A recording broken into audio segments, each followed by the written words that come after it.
Radyoman Chanel.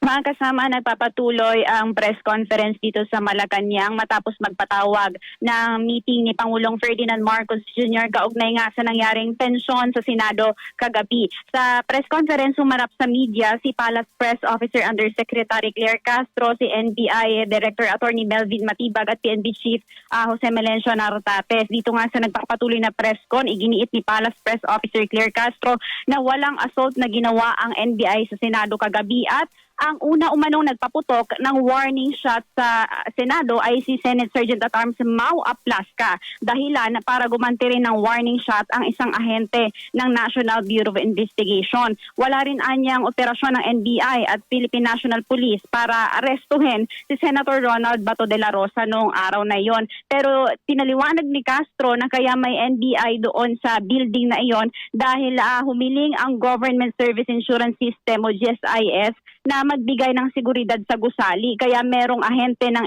NBI sa GSIS building. Iniulat din ni Palace Press Officer Claire Castro na hanggang nitong alas 11 ng umaga, ilang sources na ang nagkumpirma na wala na si Senator Ronald Bato de la Rosa sa loob ng Senado pero hindi pa nila beripikado kung nakalabas na nga sa panig nila, sa panig ng NBI, ng PNP at ng Malacanang kung wala na nga sa Senado si Senator Bato de la Rosa. At yan muna update kasama mo sa DZXL RMN Manila, Radyoman Chanel Salazar, Tatak RMN. Maraming salamat Radyoman Chanel Salazar.